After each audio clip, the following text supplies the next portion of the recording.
បាទសូមគោរពជំរាបសួរពុកម៉ែបងប្អូនទាំងអស់ក្នុងបណ្ដាញសង្គម YouTube បាទជាទីគោរពរាប់អានបាទសម្រាប់ថ្ងៃនេះខ្ញុំបាទនឹងធ្វើការបង្ហាញអត្ថបទខ្លីមួយក្រុមចំណងជើងថាគេហាមណាស់មួយចង់ណាស់ឥឡូវដូចបំណងបាទជនជាតិចិនជាកម្មករសំណងម្នាក់បានបាត់ខ្លួនពេលចុះលេងទឹកជាមួយមិត្តភ័ក្តិចំនួន4នាក់ផ្សេងទៀតនៅក្នុងសមុទ្របាទឆ្នេរកន្ទុយនាគក្រុងព្រះសីហនុសមត្ថកិច្ចសន្និដ្ឋានថាជនរងគ្រោះត្រូវរលកសមុទ្របោកពលិចបាទ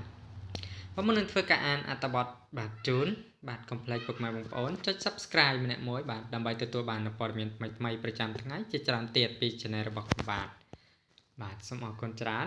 ក្រុងព្រះសីហនុមានជនជាតិចិនជាកម្មករសំណងម្នាក់បានបាត់ខ្លួនបាទពេលចុះលេងទឹកជាមួយមិត្តភ័ក្តិចំនួន4នាក់ផ្សេងទៀតនៅក្នុងឆ្នេរកន្ទុយនាគបាទក្រុងព្រះសីហនុកាលពីយប់ថ្ងៃទី19ខែកក្កដាឆ្នាំ2018ដែលគេសន្និដ្ឋានថាជនរងគ្រោះត្រូវរលកសមុទ្របោកពលិចបាទជនរងគ្រោះឈ្មោះ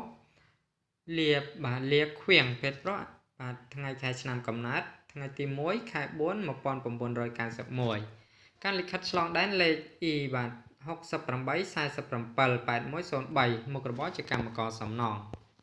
ក្រោយការហេតុសមត្ថកិច្ចនិងក្រុមជួយសង្គ្រោះបានប្រើម៉ូតូទឹកស្វែងរកបាទជនរងគ្រោះរហូតដល់យប់ប៉ុន្តែមិនទាន់បានឃើញនៅឡើយបាទលិចបាត់ហើយពុកម៉ែបងប្អូនបាទ